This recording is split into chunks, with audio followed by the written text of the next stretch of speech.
Boa tarde a todos. Obrigado pela presença. Espero tirar algumas dúvidas, caso houver, ao final da nossa palestra aqui. Bom, é muito interessante o título do evento, né? Os dois lados da moeda. E dentro da política hoje a gente está vivendo aí uma situação no Brasil, acho que nunca vista. E a minha expectativa enquanto cidadão seria que tivesse a Lava Jato na área ambiental também, né? Acho que a gente está precisando de um juiz Sérgio Moro nessa nossa área aí, né? Quem sabe a coisa não anda, né? Mas vamos lá. Eu tentei trazer aqui hoje para a gente discutir a questão das unidades de conservação no contexto das duas bacias hidrográficas, tanto do Paraopeba quanto do Velhas. Então, à direita aqui a gente tem a bacia do Velhas, né?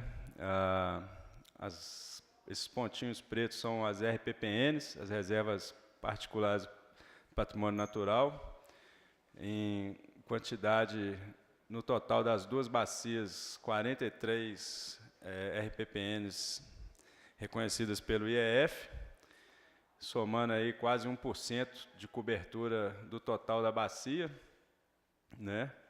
E sendo que as verdes seriam as estaduais e as azuis seriam as federais. Só um detalhe que eu fiz um recorte aqui, né? No caso, por exemplo, aqui a APASUL, né? Vocês devem estar sentindo falta do outro pedaço dela aqui. Mas como eu queria representar somente o que está dentro das bacias, então teve esse recorte das unidades aí. Falando de UCs do Estado, então a gente cobre hoje 65% do total de unidades de conservação de toda a bacia, que é os 10.580 km². E somando todas elas, a gente tem quase que um pouco mais do que um quarto de cobertura da área total de todas as bacias. Se minhas contas estiverem corretas, então nós temos um quarto de áreas protegidas dentro das duas bacias. Eu listei aqui as RPPNs estaduais. Vocês devem reconhecer algumas aqui, por exemplo, Mata do Jambreiro, né? Bem famosa.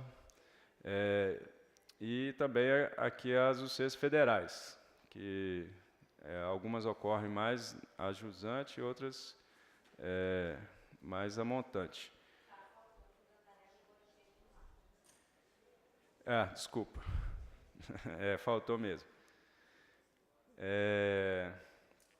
E aqui eu dou um destaque mais para as UCs estaduais. Então, temos aqui representando a proteção nas cabeceiras do Rio das Velhas, e em contrapartida, no Paraopeba, não temos tantas UCs assim nas suas cabeceiras.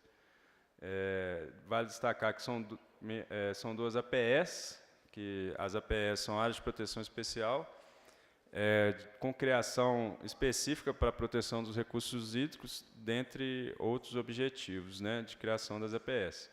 E que, por entendimento da Advocacia Geral do Estado, até que as APS sejam reclassificadas dentro da categoria das modalidades incluídas no SNUC, elas são reconhecidas como unidades de conservação, porém, não temos definição se é de uso sustentável ou de proteção integral. Aqui a gente tem uma listagem, que são 46 de todas as unidades de conservação estaduais, divididas aí nos regionais do IEF. E, em termos gerais, das 46, temos 5 de uso sustentável, 26 de proteção integral e 15 APS. Sendo que as de proteção integral estão divididas entre estação ecológica, monumento natural, parque e reserva biológica. E de uso sustentável temos florestas e as APAs. Então, detalhadamente, para o evento, eu gostaria de destacar aqui o sinclinal de moeda, né, que é essa serra aqui, está destacada aqui também, ó, na imagem do Google. E no que eu pude identificar, existem duas unidades de conservação, que é a PE Ouro Preto Mariana e o Monumento Natural Serra da Moeda, que garantem a proteção, pelo menos por legislação, do sinclinal moeda. E é importante frisar aqui que alguns estudos já indicam que a questão hidrológica no sinclinal e também da biodiversidade, as áreas que deveriam realmente estar protegidas com significância de resultado de bem-estar para nós, seria exatamente as áreas com maior altitude. Então, reforçando aqui a justificativa da criação das unidades de conservação nas áreas de maior altitude, em detrimento de que o uso do solo nas áreas mais baixas não causaria tanto impacto na questão hidrogeológica do sinclinal. Então, por que unidade de conservação? Qual a importância, ou quão importante são as unidades de conservação, né? Qual é o sentido delas? Eu acho que aqui está a importância delas, né? Que são os serviços ecossistêmicos gerados por elas. Nossa saúde, né? Nosso bem-estar, ele está diretamente ligado à condição ambiental. Quanto melhor a condição ambiental, melhor nosso bem-estar, melhor a nossa condição de vida, né? E então todos esses processos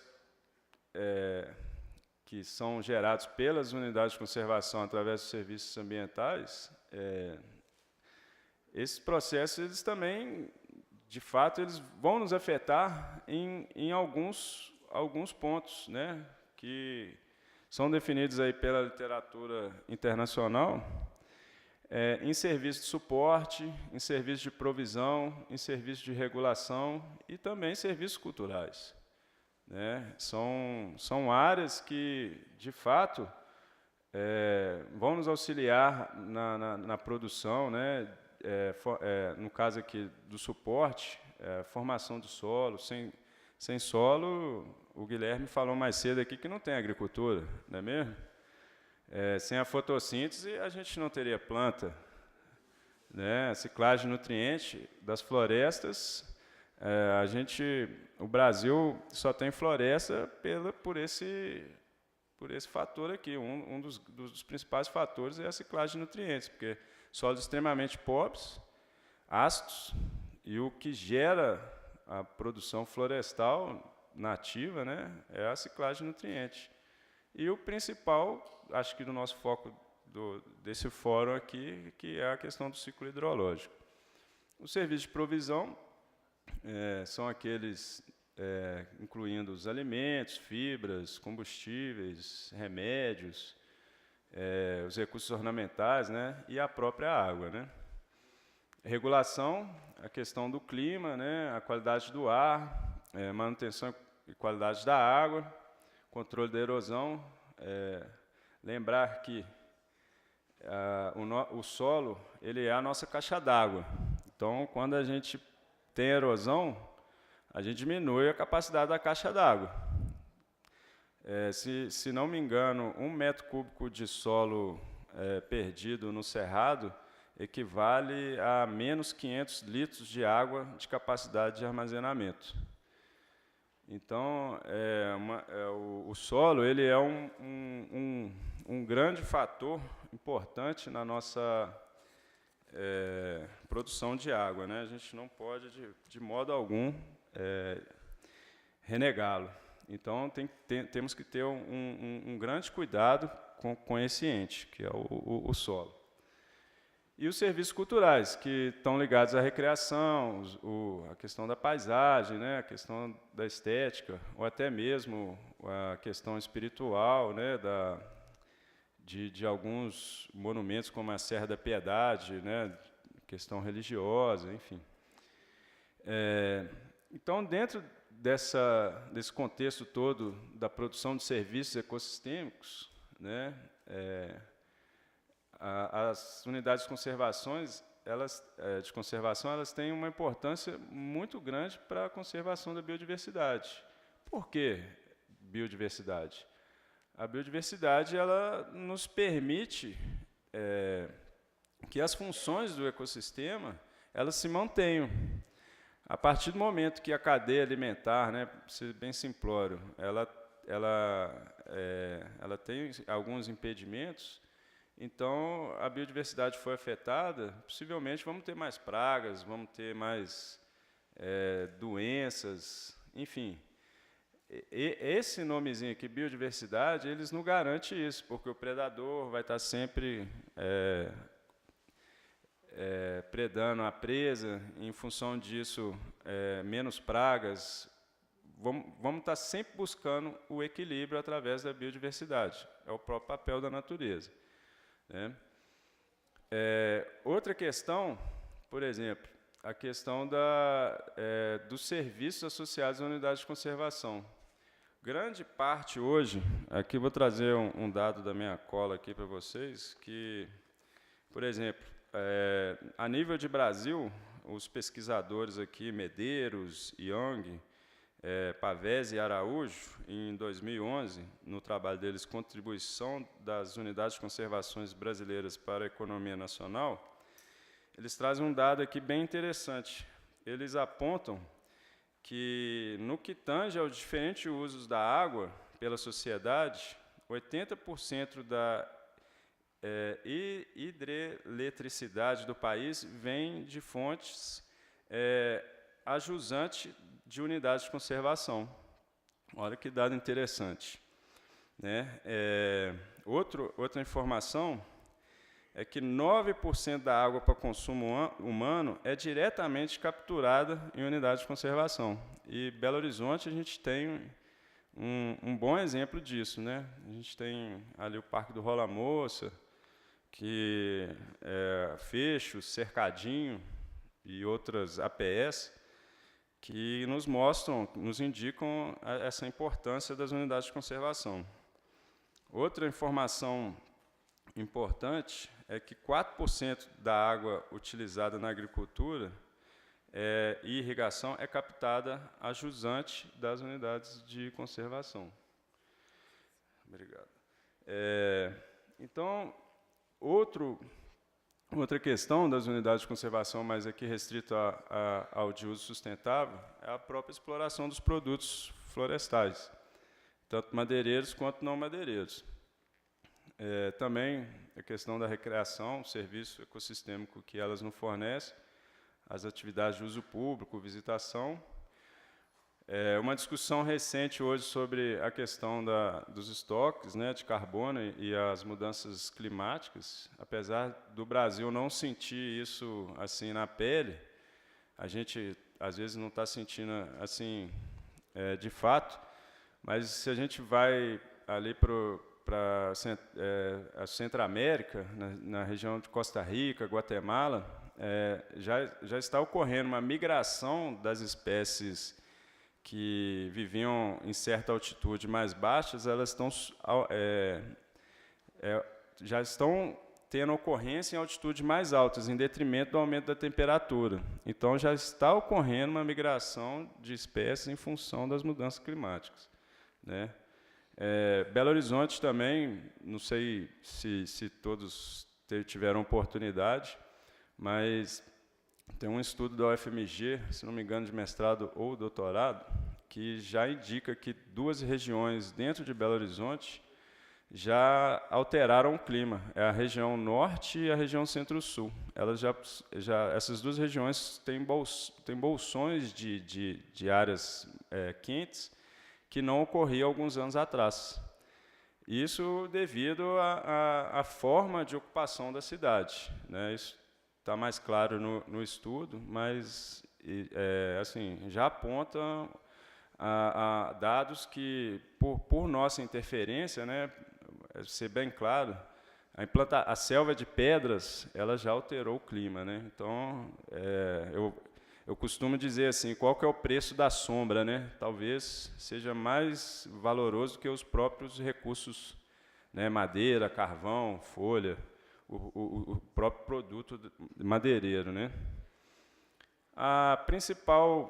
Uma das que eu acho principais funções aqui das unidades de conservação também é a questão da conservação dos recursos hídricos, e aí eu falo da geração de energia elétrica, de acordo com os dados que eu apontei aqui, pela pesquisa feita pelos pesquisadores citados.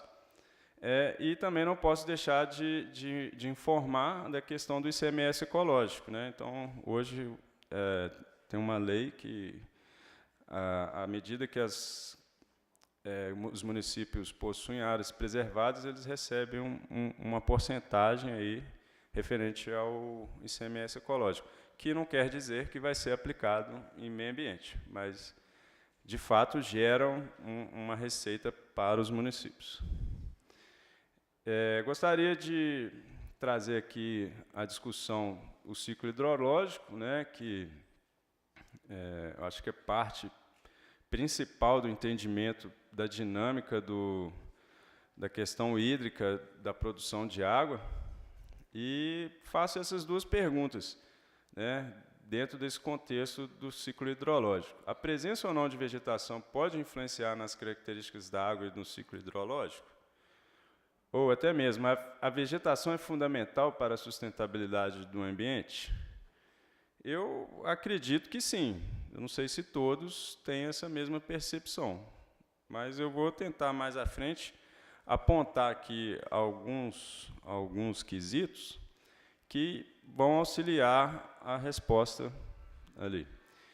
Então, de modo geral, a gente pode perceber que, através de pesquisa, os pesquisadores já determinaram que a infiltração é diretamente proporcional à idade da vegetação, como também o seu tamanho. Ou seja, quanto maior a cobertura e a densidade, e maior a idade, maior será a infiltração.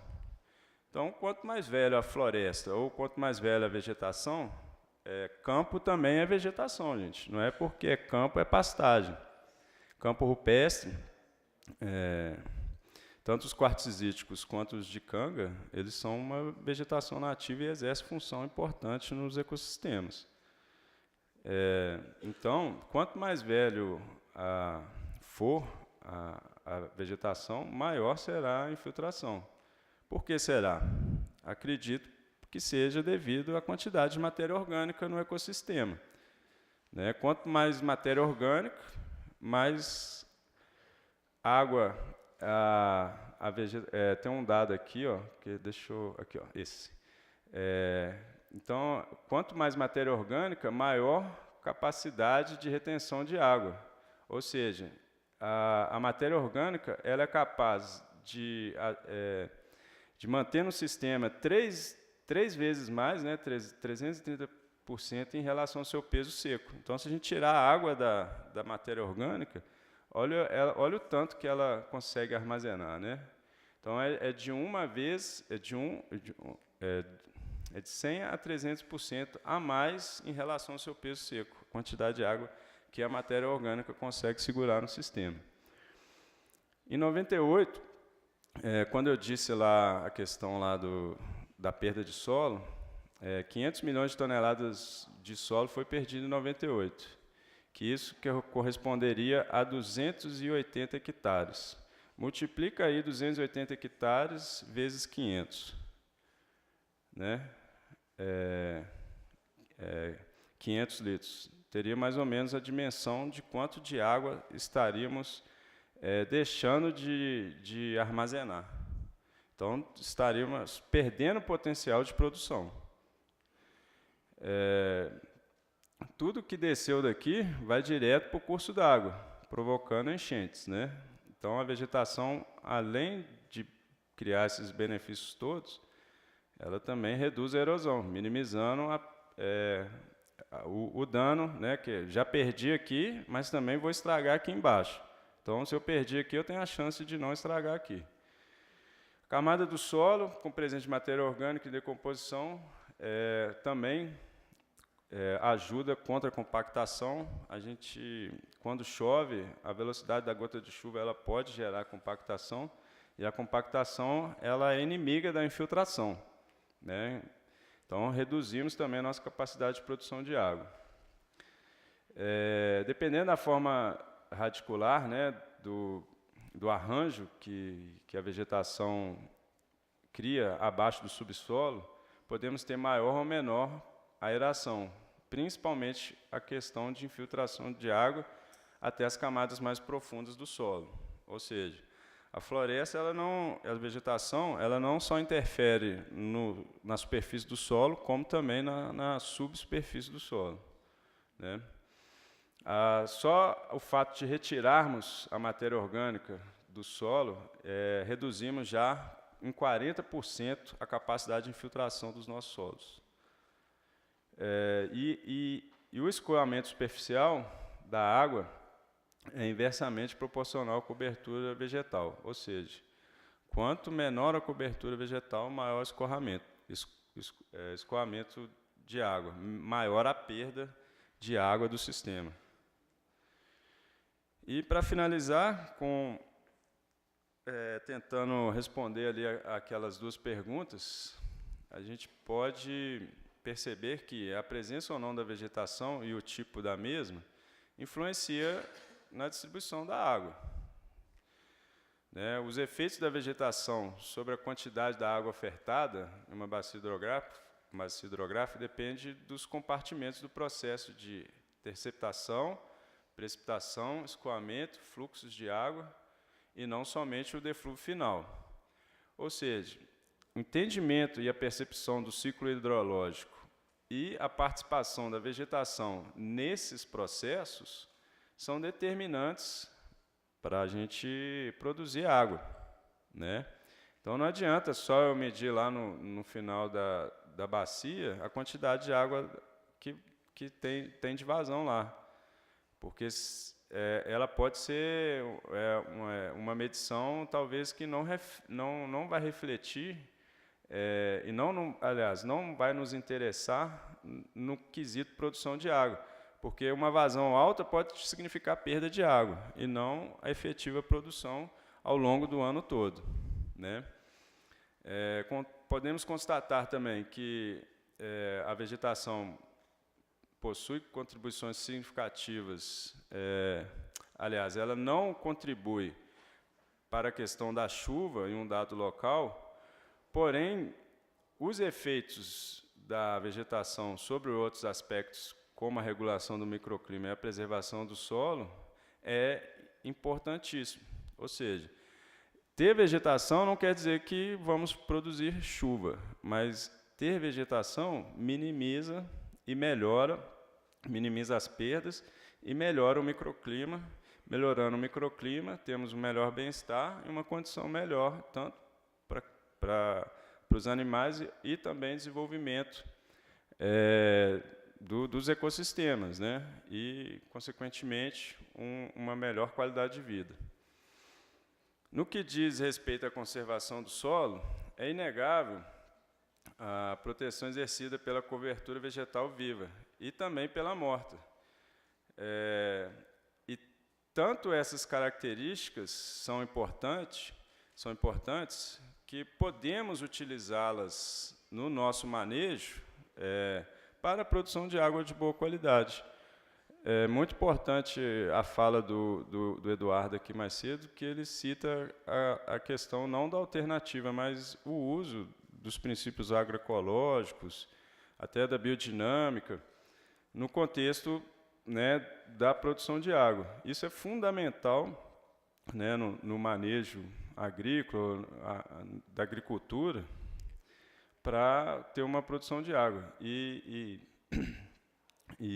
isso tanto é claro que são esses pequenos produtores hoje que são os grandes produtores de água, né, além das unidades de conservação, porque dentro das suas atividades talvez empiricamente ou culturalmente ou por orientação técnica adequada, o manejo é voltado para a manutenção da matéria orgânica no solo. Isso é de extrema importância. E, por fim, para eu terminar minha palestra aqui, é importante que a vegetação, a influência da vegetação no ciclo hidrológico nos permite ter uma melhor compreensão dos processos hidrológicos, né? Porque a vegetação ela é parte de todo aquele processo aqui, ó, né? No processo por exemplo, de interceptação, de transpiração. Eu tinha um professor o Novaes, não sei se o pessoal conhece, lá de Viçosa, um professor muito bom. Ele falava com a gente assim, se a caixa d'água não esvazia, como é que ela enche, né? Então, até para esvaziar a caixa d'água aqui, a vegetação ela exerce uma função interessante, né? Então, ela emite o vapor, e aí esse vapor vira nuvem de novo, e aí volta para o sistema. Pena que não é um sistema fechado, né? A nuvem vai embora, enfim. Mas a gente percebe que, se a falta da presença da vegetação, e aí vem um dos principais objetivos das unidades de conservação, que é a manutenção da vegetação, dentre outros, né? Aqui eu me ativo somente à questão da presença da vegetação, porque se a gente for falar aqui de todos os benefícios que a unidade de conservação traz para a gente, esse pouco tempo não seria suficiente para passar para vocês tudo o que a unidade de conservação pode nos oferecer em termos de produção de água. Mas é de extrema importância a gente perceber que a presença da vegetação ela remete ao grande fator na produção de quantidade e qualidade de água. Então, a questão dos incêndios, que são muito recorrentes na região do sinclinal de Moeda, os impactos, né, ditos hoje mais cedo por empreendimentos de diversas naturezas, que envolve a remoção da vegetação ou alteração da paisagem, de fato vão estar alterando o regime hidrológico e, de fato, possivelmente reduzindo a nossa capacidade de produção de água. Mesmo, de certa forma, a gente pode mitigar essas questões, que eu entendo que seria as boas práticas de manejo, né, as boas práticas dos projetos e o modelo aquele modelo que a gente defende, né, um modelo sustentável, de forma que ele não vai agredir, não vai só atender a questão econômica, mas também tem a questão social, tem a questão ambiental e tem o objetivo, de fato, manter a sustentabilidade, a produção da água. Eu peço desculpa aí pela celeridade, mas estou à disposição aí se caso tiver alguma dúvida, e agradeço aí pela oportunidade. Obrigado.